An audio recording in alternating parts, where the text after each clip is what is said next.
오늘은 구속사와 언약이라는 제목으로 하나님 말씀 증거하도록 하겠습니다. 성경은 하나님의 구원 섭리, 하나님의 구원 역사, 구속사를 보여주는 책입니다. 계시록 22장 13절 말씀에서 나는 알파와 오메가요, 처음과 마지막이요, 시작과 마침이라 이렇게 말씀합니다. 이 같은 말을 지금 반복해서 강조하고 있는 건데, 성경 전체가 인류 역사 속에서 하나님의 일하심을 통한 구속사역의 시작이 있었고, 그리고 마침을 향해서 나아가고 있는 것이다 하는 것을 말씀해 주고 있는 겁니다. 성도란 하나님께서 나는 처음과 마지막이요 라고 한 이 말씀, 창조부터 세상 끝날까지 모든 역사를 이끌어 나가시는 분이시고, 그리고 온 세상의 구원을 위해 역사를 주도해 나가시는 분이시다 하는 이 말씀, 이 구속사를 믿음의 눈으로, 믿음의 렌즈로 바라보는 자들이 바로 성도입니다. 이게 하나님 중심, 예수님 중심의 신앙이에요. 믿음이란 보이는 것을 바라는 것이 아니라는 말씀을 계속해서 드리고 있습니다.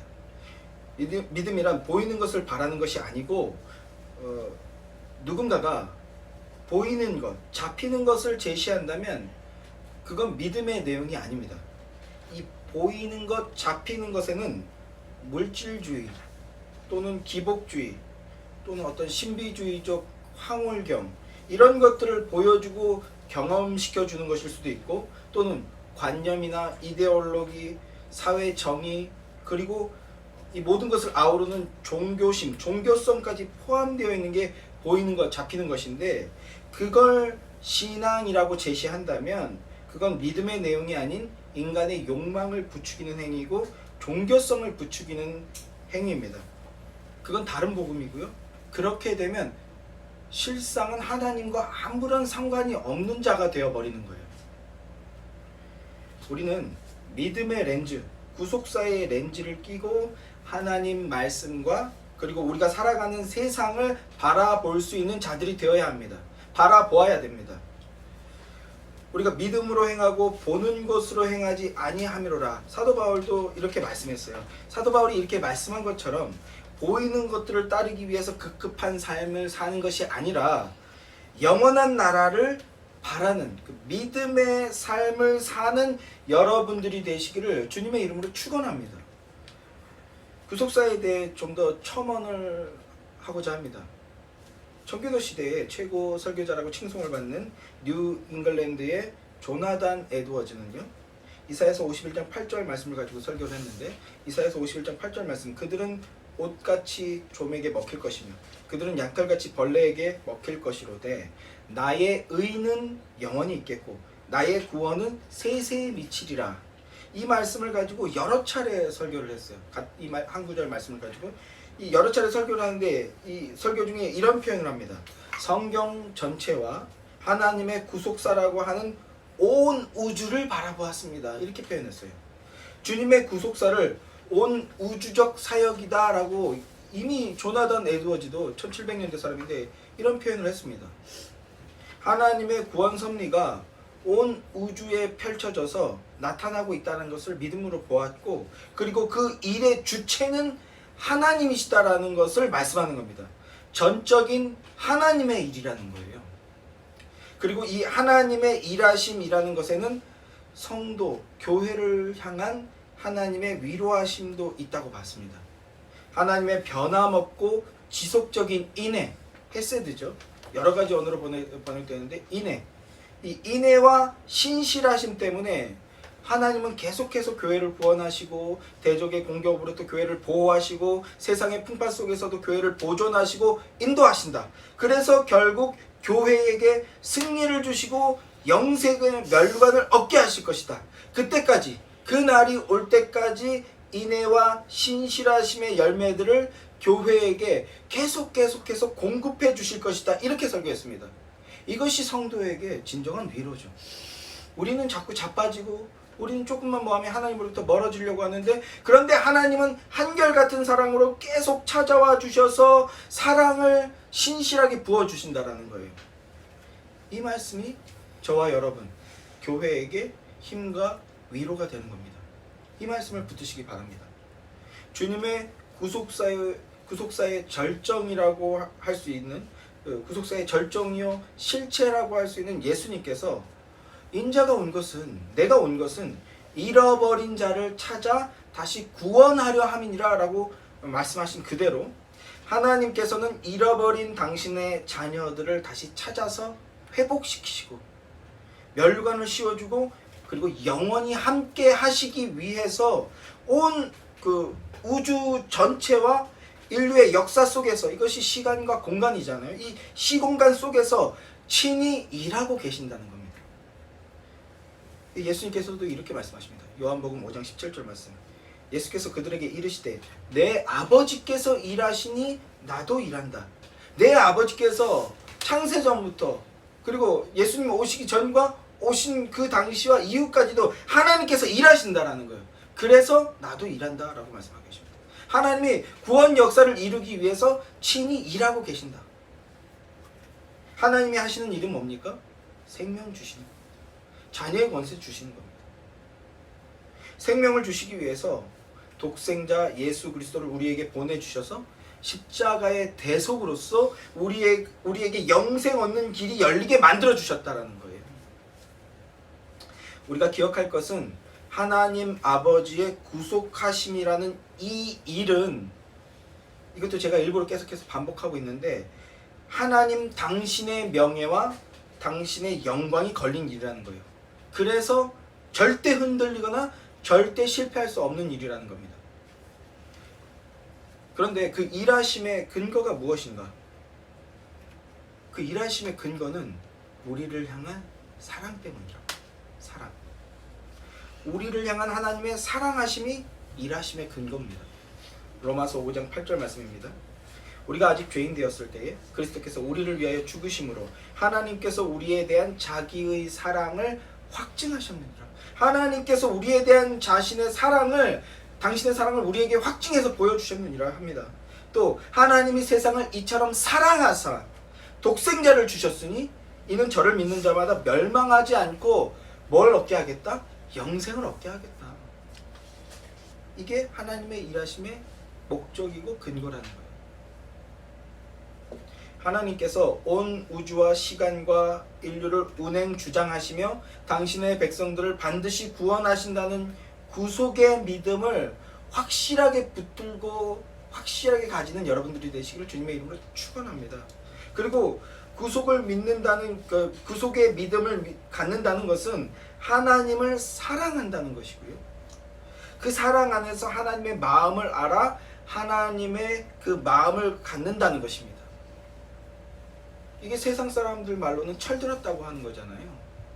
부모님을 그냥 돈 많이 벌어줄게, 뭐뭐 해줄게, 어렸을 때 이렇게 얘기하다가 장성하게 되면 부모의 마음을 헤아리게 되는 거죠. 그리고 부모의 마음을 헤아리고 이 육신을 후패하니까 나중에는 부모를 섬기게 되는 거죠. 육신과 마음과 이런 것들을, 이걸 우리는 철들었다고 하잖아요. 영적으로 깨어난다는 건 뭡니까? 하나님의 사랑을 깨닫고 그리고 하나님의 그 일하심의 근거와 목적이 뭔가 하는 하나님의 마음을 가져버리는 거예요. 고린도전서 2장 16절 말씀에 이렇게 말씀하죠. 누가 주의 마음을 알아서 주를 가르치겠느냐? 나에 대해서 누가 증언하겠느냐 하는 것이죠. 주님을 증언하는 거예요. 이게 육신으로 하면 철들었다라는 거예요.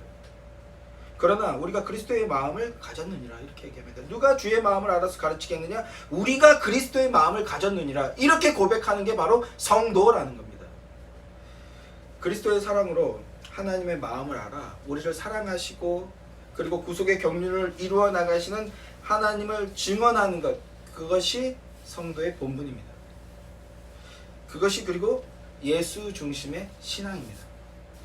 자, 지난 시간에 성경 속에서 내가 하리라 한 그 말씀, 그 복음, 그 선언, 주님의 복음의 말씀의 진전과 구속의 진전이 어떻게 이루어져 나가고 있는가 하는 것들을 한 4회에 걸쳐서 그리고 지난주에 중점적으로 살펴보았었습니다.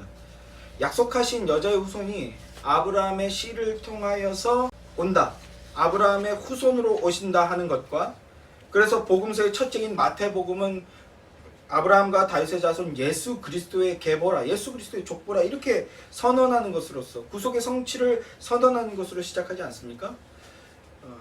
또 가죽옷의 실체가 아벨의 제사를 통해서 양의 첫 새끼였다는 것, 즉 양이 대신 죽었다는 것, 그리고 양의 첫 새끼, 즉 어린 양이 아브라함의 독생자 이삭을 대신해서 번제물이 되었다는 것을 통해서 하나님의 독생자 예수 그리스도께서 세상 죄를 지고 가는 하나님의 어린 양으로 오셔서 우리를 대신해 십자가에 피 흘려 죽으심으로써 우리가 구원을 얻게 된다는 하나님의 구속 경륜의 비밀에 대해서 함께 살펴보았었습니다.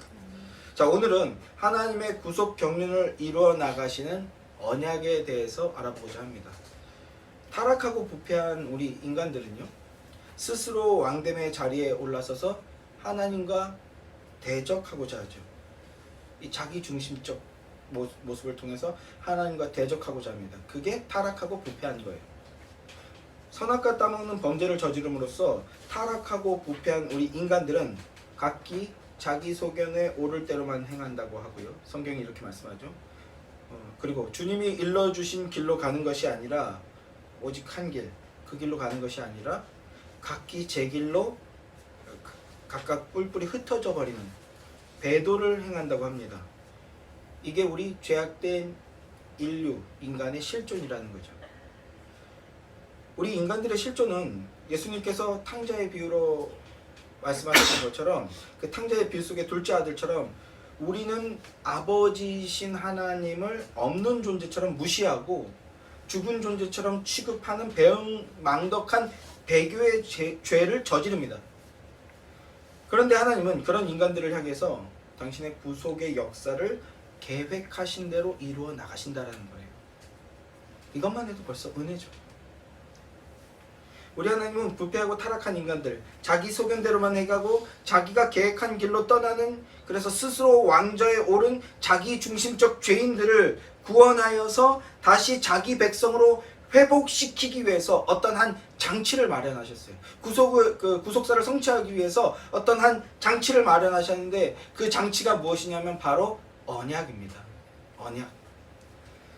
언약을 맺는 거예요.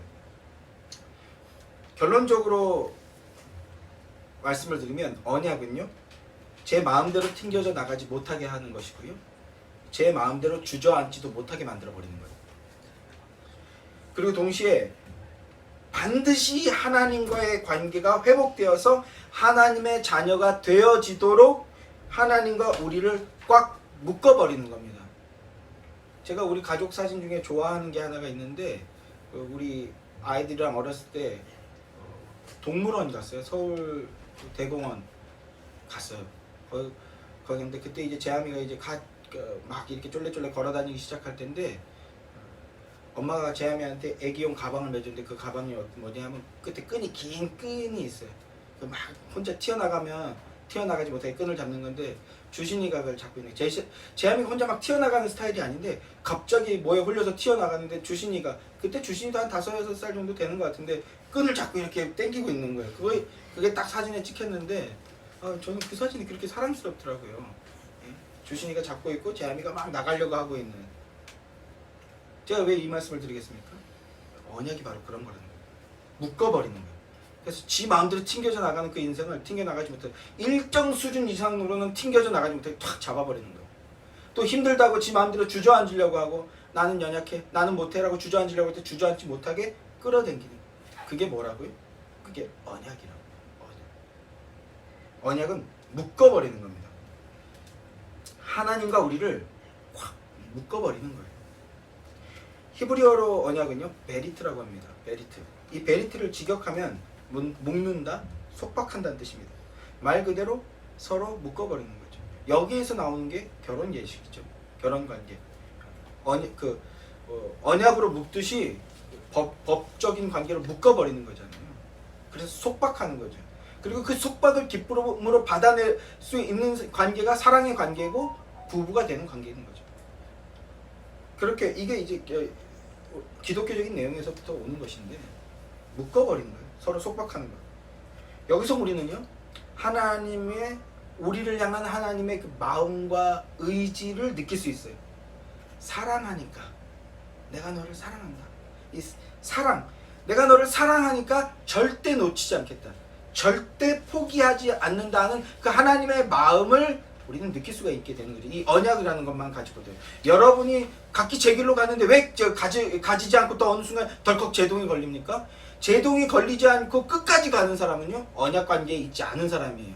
그런데 내 마음대로 막 급발진하다가 어느 순간 덜컹하면서 뒤로 자빠지듯이 딱 멈춰지죠. 그 이상은 못 나가죠. 그런 경우들이 있지 않습니까? 왜 그렇습니까? 언약으로 묶여있다는 거예요. 그리고 그 언약 안에서 하나님이 일하고 계신다는 거예요. 그 사랑으로 우리는 이렇게 부족하고 연약한데 아직도 신앙생활이라는 걸 할 수 있게 되어졌다는 겁니다. 그게 믿음의 고백입니다. 자, 그러면 오늘은 함께 언약에 대해서, 오늘부터라고 해야 되겠어요. 오늘부터 함께 언약에 대해서 살펴보도록 하겠습니다. 성경은요, 언약의 책입니다. 언약책. 66개의 책이 모여서 한 권을 이루는 게 성경이잖아요. 홀리 바이블, 거룩한 경전, 성경이라고 통칭합니다. 그러나 책으로서 성경은 크게 두 권으로 구성되어져 있다고 할 수 있어요. 구약과 신약, 이렇게 두 권으로 구성되어 있다고 할 수 있습니다. 구약이란 옛 언약이고요, 신약이란 새 언약을 뜻하죠. 특별히 옛 언약이라는 것은요, 모세가 시내산에서 하나님과 맺은 언약을 베이스로 깔고 있는 거예요. 기초로 하고 있는 겁니다. 그러나 시내산 언약만 언약은 아니에요. 참고하시기 바랍니다. 그리고 신약은요, 새 언약이라고 하는데 이 새 언약은 십자가를 뜻하는 거예요. 예수 그리스도께서 지신 십자가. 그러면 언약에 대한 정의를 한번 내려볼게요. 언약이란 양쪽 당사자가 있어요. 양쪽 당사자가 있고 서로의 어떤 조건과 목적을 위해서 구체적인 약속을 근거로 제시하면서 서로 관계를 맺는 것이죠.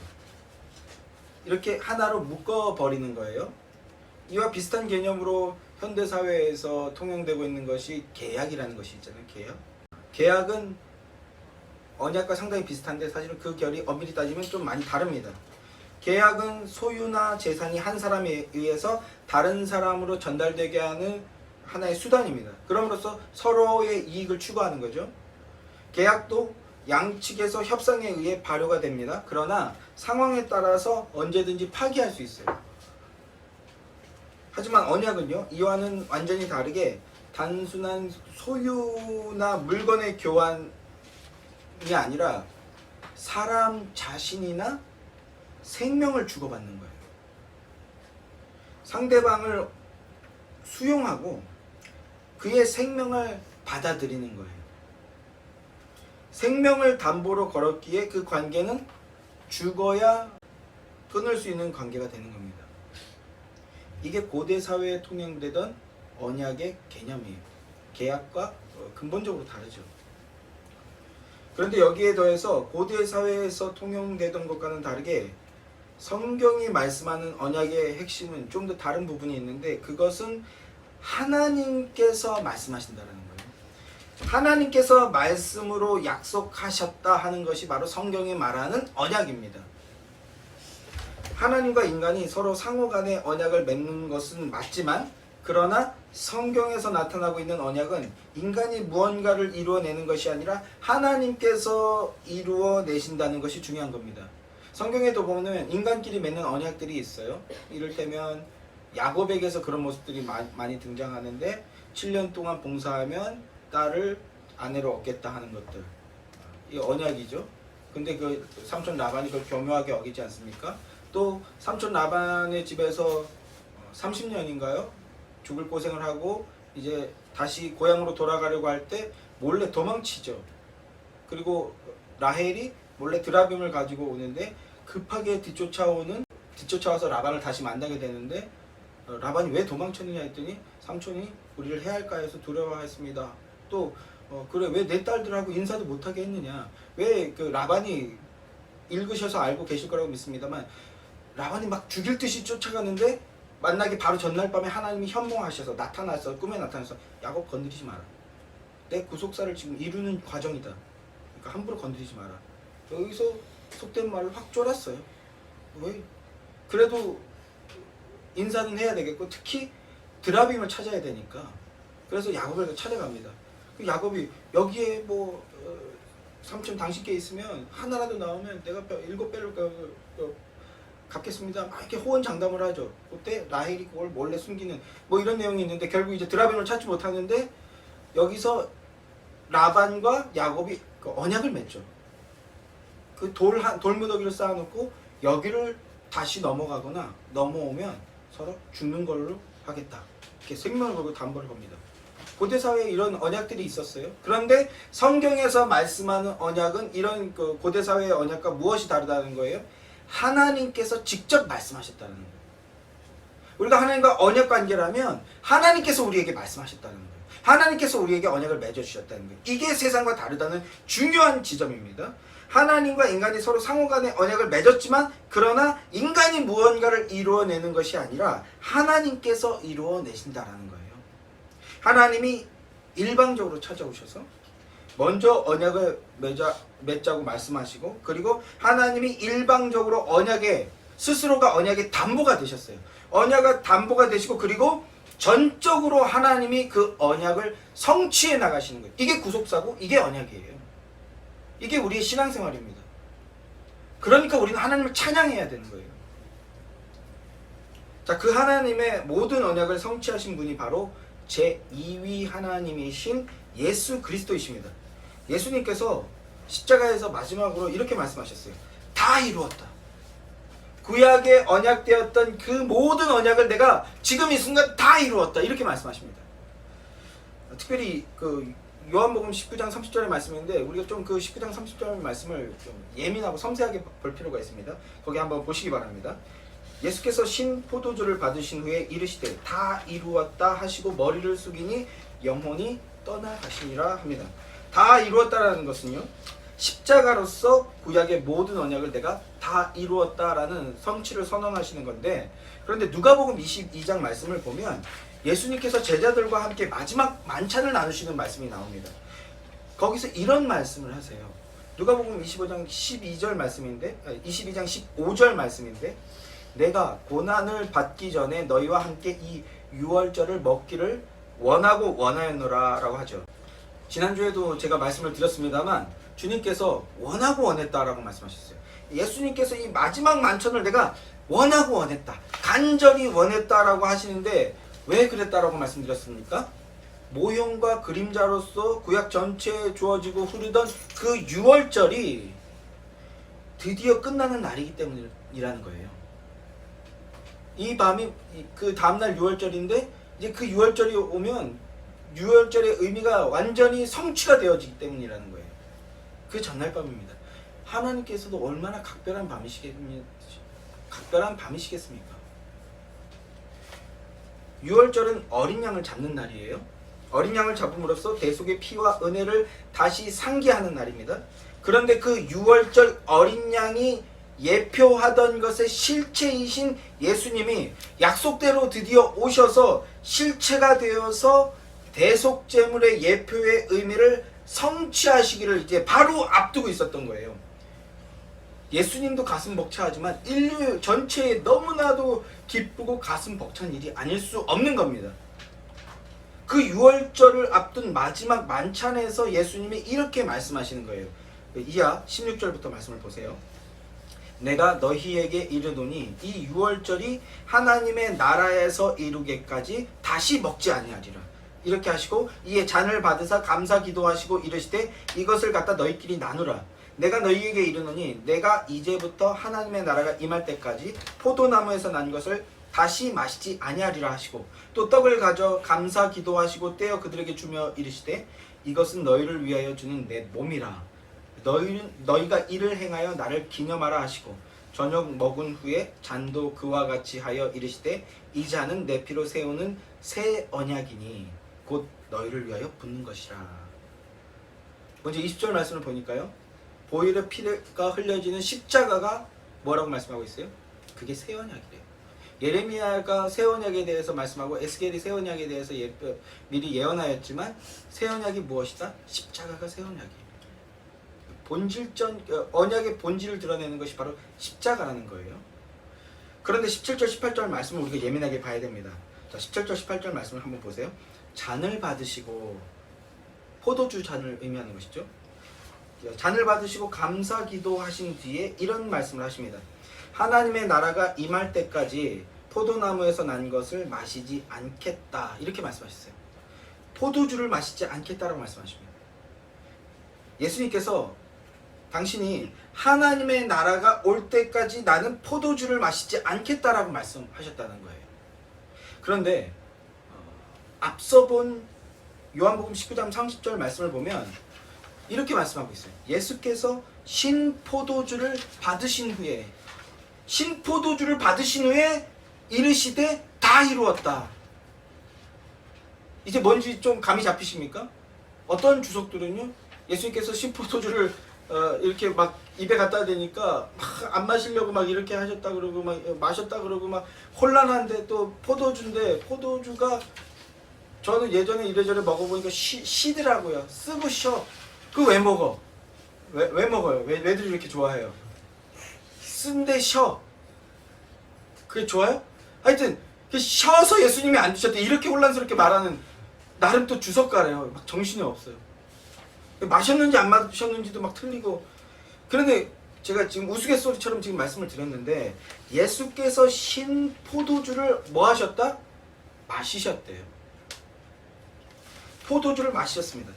뭘 뜻하는 겁니까? 하나님 나라가 임재했다라는 거예요. 드디어 하나님 나라가, 십자가가 하나님 나라의 임재라는 겁니다. 십자가 사건은 구약의 모든 언약의 성취이자 완성이자 하나님 나라의 임재임을 드러내 보여주는 것이고, 이것은 전적으로 하나님이신 예수 그리스도를 통해서 언약이 성취된다는 것을 확증해서 보여주시고 있는 겁니다. 성경이 말씀하는 언약은 하나님께서 하나님의 생명을 부어주시고 하나님이 친히 성취해 주시는 은혜의 언약인 거예요. 우리를 향한 일방적이면서 무조건적인 사랑이 바로 하나님의 언약입니다. 그래서 언약 안에는요, 복음이 있는 거예요. 복음이 있는 거. 하나님은 구속의 성취를 위한 경륜으로서, 경륜이라는 건 일을 계획하고 조직적으로 이루어 나가는 게 경륜이거든요. 경륜으로서 언약이라는 방식을 취하셨습니다. 구약 성경을 보면 그 안에는 이 언약과 언약의 진전과 언약의 성취에 대한 내용으로 가득 차 있는 것을 볼 수 있습니다. 언약을 중심으로 성경을 볼 수 있게 되면, 성경이, 특별히 구약 성경은 전부 다 언약에 대한 내용이구나라는 걸 볼 수가 있어요. 여기 보이기 시작하면 이제 짜릿한 어떤 쾌감? 하여튼 그런 걸 느낄 수 있는데, 성경이 전부 다 언약에 대한 얘기로 가득 차 있구나 하는 것을 볼 수가 있어요. 자, 그래서 성경을 언약 중심으로 볼 수 있도록 하기 위해서 언약 신학이라는 것이 나왔습니다. 언약을 세분화해서 정리했는데 크게 7가지로 보는 경우가 있고요. 작게는 5가지로 분류해서 보는 경우가 있습니다. 저희는 소상히 살피지는 않겠지만 7가지로 분류하는 경우를 베이스로 하여서 언약에 대해서 이제 나누려고 하는 거예요. 7가지로 분류하는 경우는 먼저 우리의 구원이 창세전부터 예정되었다 하는 에베소서의 말씀과 함께 디도서 1장 2절 말씀을 보면 영생의 소망을 위함이라. 이 영생은 거짓이 없으신 하나님이 영원 전부터 약속하신 것이다 합니다.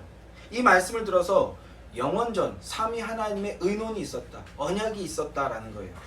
영원전 언약 또는 창세적 언약이라는 언약이 있었다라고 정리를 합니다. 저 역시 이 관점에 동의를 하는데, 이 창세전 언약에 대해서는 오늘은 자세히 말씀을 드리지 않고 추후에 우리가 다시 정리해서 나누는 시간이 있을 것이라고 생각합니다. 자, 그리고 다음 2번째는요, 아담 언약이에요. 아담 언약. 언약을 연구하는 일련의 신학자들은요, 이걸 언약 신학이라고 한다고 말씀드렸죠. 이 언약 신학자들은 대부분 노아 언약이 첫 언약이라고 이야기를 합니다. 아담 언약은 말하지를 않아요. 외인과 한이 언약이라는 말이 아담 내러티브 안에는 없어요. 언약이라는 단어가 아담 내러티브 안에는 명확하게 드러나 있지 않은데, 이에 반해 노아 내러티브 안에서는요, 언약이라는 말과 함께 언약에 대한 내용이 명확하게 나타나고 있는 것을 볼 수가 있습니다. 그래서 신학자들은 노아 언약부터 언약이 시작됐다라고 주장들을 합니다. 어떻게 보면 좀 주제 넘을 수도 있겠는데, 감히 목사 나부랭이가 신학자들을, 그런데 너무나 1차원적이에요. 그 단어가 있으면 그게 언약이고, 언약에 대한 내용이나 맥락이 있어도 단어가 없으면 아니다. 진짜 이런 정도 수준으로 보는 경우들이 허다하더라고요. 신학이라는 이름으로 뭐 얘기하는데. 자, 그러나 아담 안에 보면 언약의 내용이, 의미가 풍성하게 흐르는 걸 우리가 볼 수가 있습니다. 아담도 하나님과 언약으로 맺어진 관계라는 걸 성경이 말씀하고 있어요. 자, 아담 언약이라고 할 수 있는 창세기 2장 17절 말씀입니다. 선악을 알게 하는 나무의 열매를 먹지 말라. 내가 먹는 날에는 반드시 죽으리라. 이 말씀과 관련된 말씀들을 우리가 이제 몇 주 동안 지금 나누고 있지 않습니까? 이 말씀은 하라 또는 하지 말라 하는 그 계명의 원리, 율법의 원리가 담긴 명령이기 때문에 흔히 첫 율법이라고도 하고요, 첫 율법이라고도 한다라는 말씀을 드렸었어요. 그런데 호세아 6장 7절 말씀을 보면 그들은 아담처럼 언약을 어기고 거기에서 나를 반역하였느니라 이렇게 말씀합니다. 여기서 언약을 어겼다, 아담이 언약을 어긴 거다, 이 말씀을 통해서 선악과는 하나님과 아담이 맺었던 언약이었구나라는 걸 성경을 통해서 우리가 알 수가 있습니다. 그런데 이 언약 안에는 먹으면 죽는다는 이 말이 있는데, 이 말을 반대로 하면 먹지 않으면 영원히 산다 하는 뜻이 돼요.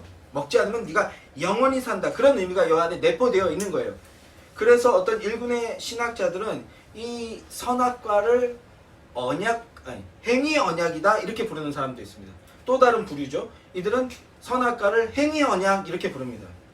네가 순종이라는 행위를 하면 복을 받을 것이고, 네가 순종하지 않는 불순종이라는 행위를 하면 너는 저주를 받을 것이다 하는 행위를 기준으로 하는 신학을 내세우는 관점이 점점 더 보편화되고 있는 게 실정입니다. 그런데 저는요, 이 관점에 동의하지 않아요. 선악과를 행위 언약으로 보는 이 관점을 저는 동의하지 않습니다. 요거를 좀 잘 기억하시기 바래요. 성경은 그 어디에서도 행위를 통해서 복을 얻게 된다라는 그런 내용이 나와 있지 않습니다. 그런 말을 하는 구간이 있지만 그 율법의 기능으로서 결국 너는 그 행위를 할 수 없는 존재라는 걸 깨달으라는 거야. 이게 율법이지, 행위를 이루면 너는 복을 받는다, 이런 내용은 없어요. 이런 의미는 없습니다. 그 행위를 이루시는 분은 오직 한 분, 예수 그리스도밖에 없어요. 자, 그래서 저는 이 행위 언약이라는 이런 주장에 동의하지 않습니다. 언약 신학은 좀 어렵습니다. 딱딱합니다. 그리고 이제 드릴 말씀은요, 좀 더 어려운 말씀이에요.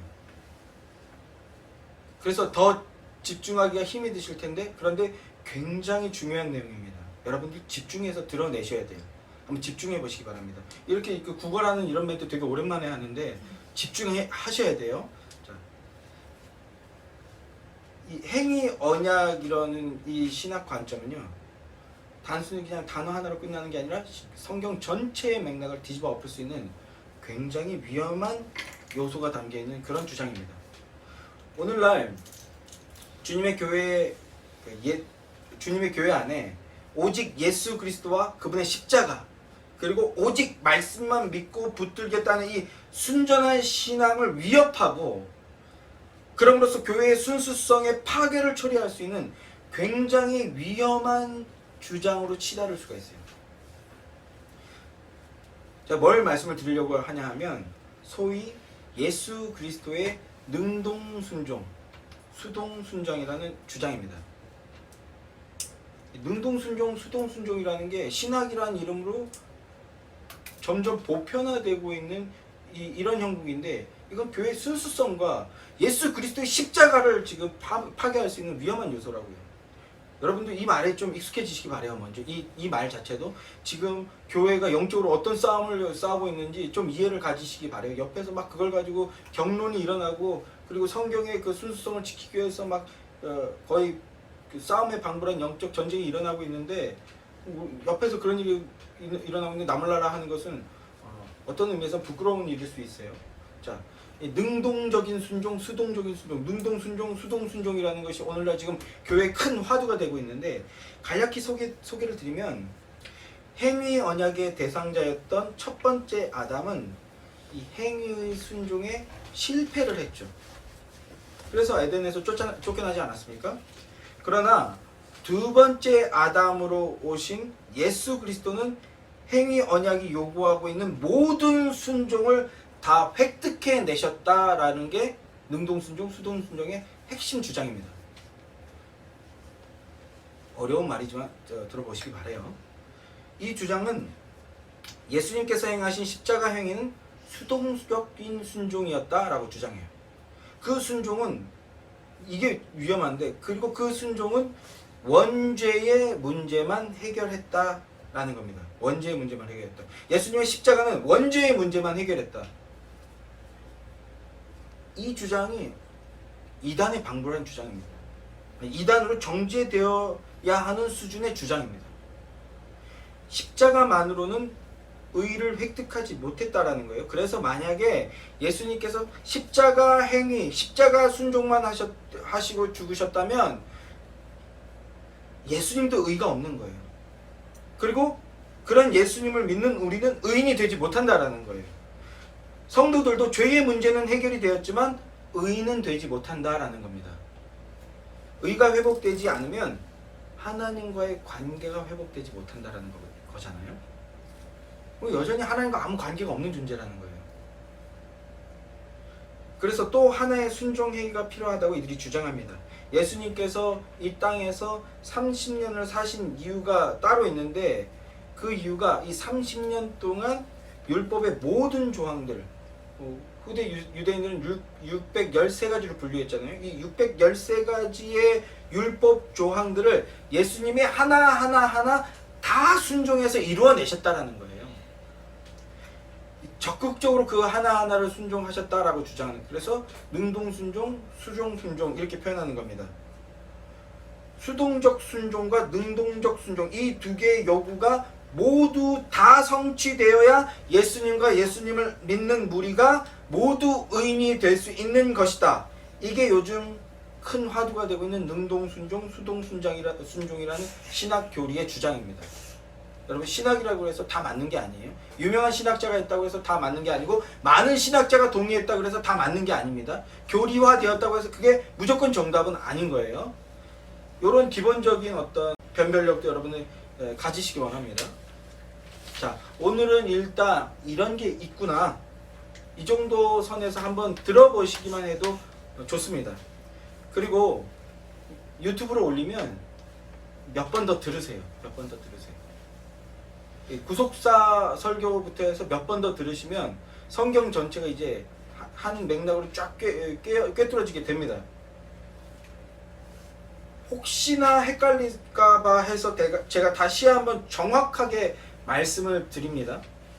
저는 이 능동순종, 수동순종, 이게 하나예요. 한 세트예요. 이 능동순종, 수동순종이라는 이 주장에 저는 전혀 동의하지 않는 입장입니다. 이 주장은 신학자들이 만든 신학이고 철학이에요. 성경의 말씀이 아니라고 저는 생각하는 입장이라는 겁니다. 그들의 주장을 보면 삼위일체라는 단어도 성경에 없잖아요. 그런데 삼위일체라는 그 교리를 추론할 만한 합당한 개념들과 내용들이 성경 안에 가득 들어 있어요. 그래서 우리는 삼위일체라는 단어 자체가 성경에 없지만 삼위일체 교리 신학을 성경의 옳은 주장이라고 받아들이고 믿습니다. 그러나 능동순종, 수동순종이라는 개념은요, 개념 자체, 명시적인 구절이나 내용이 없어요. 암시적인 내용만 희미하게 있는 겁니다. 암시적인 내용만. 엄밀히 따졌을 때 가공해낸 개념이라는 거예요. 그에 반해 능동순종, 수동순종이 틀렸다라는 주장은요, 성경 전체에 가득합니다. 그런데 이 주장에 대해서 명확한 이해를 가지고 방어 논리를 세우기 위해서는 구속사에 대한 이해와 언약신학에 대한 대략적인 이해, 그리고 성경적인 율법관이 세워져야 됩니다. 지금 저희가 구속사하고 있고요, 언약하고 있고, 그 다음에 율법에 대해서 할 것인데, 이런 것들이 세워져야지 잘못된 주장들에 대한 성경적인 방어 논리를 세울 수가 있어요. 그리고 나아가서 참으로 성경적이고 건강하고 건전한 우리의 영혼을 복되게 하고 우리의 믿음이 자라나게 할 수 있는 올바른 신앙관을 정립할 수 있습니다. 신앙생활 한다는 건 결코 쉬운 게 아니에요. 교회 10년, 20년, 30년 다녀도 전혀 이런 것이 없이 그냥 다닐 수 있다는 겁니다. 하나님과 아무 상관없이 다닐 수 있고, 오히려 신앙생활이라는 것을 함으로써 하나님과 대적할 수도 있다는 이 두려운 사실을 우리가 겸손하고 가난한 마음으로 기억해야 됩니다. 사실은 이 문제 때문에 본래 예정보다 좀 더 빠르게 구속사를 나누고 있습니다. 원래는 내년 초부터 구속사를 이제 본격적으로 해야 되겠다, 이렇게 개인적으로 마음을 먹고 있었는데 하나님이 왜 그때까지 미루냐, 지금 해라 하신 것 같아요. 그래서 예정보다 빠르게 구속사를 나누고 이제 언약에 대한 내용을 나누게 된 겁니다. 그리고 이어서 이제 율법관에 대해서 내용을 나눌 것입니다. 성경적인 율법관, 십자가 중심의 율법관을 이제 나눌 거예요. 특별히 여기서 첨언을 하자면, 우리가 기독교 강연을 통해서 개혁주의적 율법관에 대해서 아주 기본적인 이해를 갖고 있는 상태예요. 그러면 이거를 근거로 해서 우리가 좀 더 성경적인 율법관을 세울 수 있는 단초가 제공되고 있는데, 기독교 강요의 내용과 지금 저의 설교 내용이 의도하지 않은데 잘 믹스돼서 지금 진행되고 있습니다. 참 이것도 신묘막측한 것 같아요. 오늘 이후에 나눌 내용도 제가 지금 발제하신 분들 저 내용 거기 담겨있는 내용인데 하면서 들리시는 분들이 각각 자기 발제 부분에서 이렇게 공동된 부분이 있구나라는 것을 느끼시고 계실 거라고 생각합니다. 자, 각설하고, 그러니까 언약에 대한 내용이 끝나면 우리가 율법관에 대해서도 이어서 나눌 것이라는 겁니다. 자, 지금 들으신 내용은요 굉장히 어려운 내용일 수 있는데, 그런데 우리가 언제까지 젖만 먹고 있을 수는 없다라는 겁니다. 언제같이 아기 같은 신앙으로 엄마 젖 먹듯이 유아적인 수준에 머물러 있을 수는 없다라는 거예요. 따뜻한 얘기 나누면서 서로 축복하면서 교제하고 서로 위로하고 권면하고 힐링하고 또 봉사, 구제 이런 거 동아리 활동 비슷한 거 하면서 그걸 사역이라고 포장해서 그걸로 우리가 그래도 이만하면 좋은 신앙 아니냐, 이렇게 자기중심적 착각에 빠져서 위로하고 그러면서 하나님과 멀어지는, 또 성경 전체 맥락과 전혀 상관없이 어떤 한 구절, 듣기 좋은 한 구절 읽고서는 어려움을 돌파하자, 고난을 극복하자, 세상의 모범이 되자, 이런 자기개발 같은 내용으로 위안을 받고 감동받고 흥분하는 것을 은혜로 착각하는, 이게 전부 다 잘못됐다, 전혀 필요가 없다, 이렇게 매도할 수는 없을 것 같아요. 그러나 아무리 좋게 얘기해도 이런 것들은요 유아적인 수준, 젖먹이 수준에 불과한 신앙이라는 거예요. 이제 우리는 그런 젖먹이 같은 수준에서 벗어나기 위해서 딱딱한 음식도 먹고 소화시켜내야 한다는 겁니다. 그래야 장성한 믿음의 분량으로 자라날 수가 있는 거예요. 그리고 이제 여러분들은, 우리 사랑하는 예수의 교회 성도 여러분들은요 그 수준으로 자라나야 되는 겁니다. 아멘이십니까? 머물러 계시지 마시기 바랍니다. 아멘이 없으니까 또 제 마음이 약간 울적해지는데, 마음으로 아멘 하셨을 거라고 믿어요. 장성한 믿음의 분량으로 자라나시는 여러분들이 되기를 주님의 이름으로 축복합니다. 자꾸의 교회는 외적으로는 문화라는 이름으로 대적의 세력이 교회를 집어삼키려 하고 있어요. 동시에 교회 안으로는요 한편에서는 사회주의 세력이 교회를 잠식해 나가고 있는 상황이고요.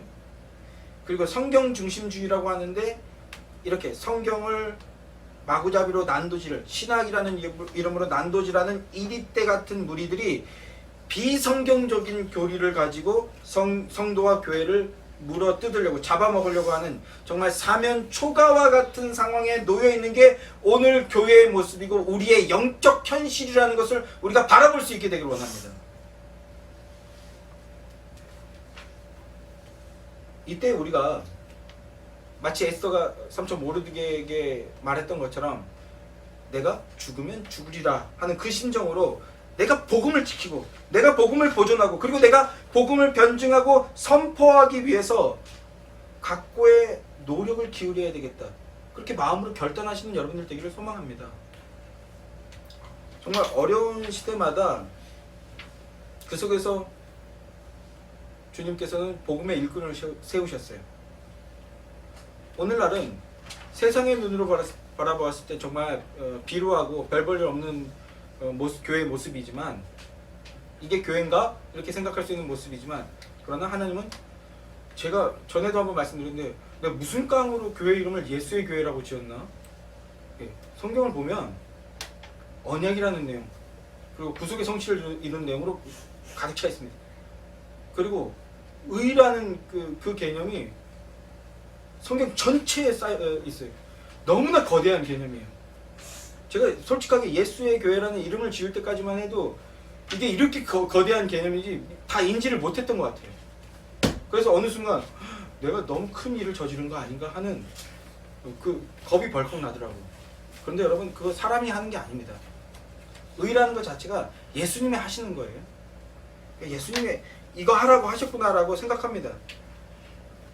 그러니까 이 비루하고 초라해 보이는 이 교회가 세상의 눈으로 하나님의 의의 천병으로, 의를 위한 일꾼으로 쓰임받게 하시는 것일 수 있다라는 것입니다. 성령님의 내주하시는 역사 속에서 우리가 복음의 의무를 힘써 행할 수 있는 그런 탁월한 그리스도인들이 되시기를 주님의 이름으로 간절히 기원하고 소망합니다. 자, 좀 멀리 갔습니다만 다시 돌아와서 말씀을 마무리하겠습니다. 언약의 핵심은 묶는 것이다 라는 말씀을 드렸어요. 하나로 묶어버리는 겁니다. 그래서 언약을 맺으면서 하나님은 계속 이런 말씀을 하셨어요. 내가 너의 하나님이 되어주겠다. 내가 너를 내 백성, 내 자녀 되게 만들겠다. 이게 언약의 핵심 문구거든요. 나는 너의 하나님이 되고 너는 내 백성이 되게 하겠다. 내 자녀가 되게 하겠다. 하나님이 하시겠다는 겁니다. 잃어버린 당신의 백성들을 다시 찾아서 관계를 맺겠다. 이걸 하나님이 친히 하시겠다라는 거예요. 그러니까 우리 죄인들은요, 그저 감사해 하고 은혜라고 고백하게 되는 거죠. 여러분이 이 말씀에 아멘 하셨다면, 이게 어떻게 이거에 아멘 할 수 있는가? 하나님이 찾으셨기 때문이라고. 하나님이 찾아와 주셔서 불러주시고 여러분들을 자녀 삼아 주시고 관계를 하나님께서 회복시키셨기 때문에 우리가 아멘 할 수 있게 된 거라는 겁니다. 하나님께서 허물과 죄로 죽었던 우리를 다시 찾아 살려주셨기 때문입니다. 그리고 그런 일이 가능한 것은요, 하나님의 언약이 있었기 때문이에요. 하나님은 나는 너희의 하나님이 되고 너희는 내 백성이 되게 하겠다 언약하셨습니다. 하나님의 구속사가 성취되는 그 원인은 하나님이 언약하셨기 때문이에요. 우리는 언약을 어길 수 있는데 하나님은 언약을 어길 수 없는 분이십니다. 없는 존재세요. 하나님은 공의의 하나님이십니다. 당신의 법과 당신의 말씀을 어길 수 없는 분이세요. 어기면 공의가 깨어지는 거거든요. 그러니까 깨어질 수가 없는 분이기 때문에 어길 수가 없는 거예요. 그래서 법대로 하시는 겁니다. 법대로 어떻게 하셨습니까? 죄인들을 대신해서 하나님이신 예수 그리스도를 법대로 처형시키신 겁니다. 그리고 하나님은 당신의 언약도 변개하거나 포기하실 수 없는 분이십니다.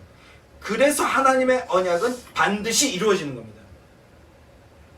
그 언약 때문에 계시록 21장 3절부터 7절 말씀을 보면, 내가 들으니 보좌에서 큰 음성이 나서 이르되 보라, 하나님의 장막이 사람들과 함께 있음에 하나님이 그들과 함께 계시리니 그들은 하나님의 백성이 되고 하나님은 친히 그들과 함께 계셔서 모든 눈물을 그 눈에서 닦아주시니 다시는 사망이 없고 애통하는 것이나 곡하는 것이나 아픈 것이 다시 있지 아니하리니 처음 것들이 다 지나갔음이로라. 보좌에 앉으시긴 이가 이르시되 보라, 내가 만물을 새롭게 하노라 하시고 또 이르시되 이 말은 신실하고 참되니 기록하라 하시고 또 내게 말씀하시되 이루었도다. 나는 알파와 오메가요 처음과 마지막이라. 내가 생명수 샘물을 목마른 자에게 값없이 주리니 이기는 자는 이것들을 상속으로 받으리라. 나는 그의 하나님이 되고 그는 내 아들이 되리라. 아멘. 언약의 신실하신 하나님께서 이 일들을 성취하시기 위해서 일하셨고 오늘도 일하고 계시고 언약을 이루기 위해서 앞으로도 그 끝날까지 이루어 나가실 것이라는 겁니다. 그 말은 다시 해서 하나님은 우리를 절대로 포기하지 않고 내버려 두시지 않는다는 겁니다. 믿음으로 그 하나님의 언약에 매인바 되고 묶임바 된 인생을 사시는 여러분들이 되시기를 소망합니다. 그게 복입니다. 언약에 신실하신 하나님을 믿고 담대하게 복음의 일꾼으로 살아드리는 복된 인생들이 되시기를 존귀하신 우리 구주 예수 그리스도의 이름으로 축원합니다.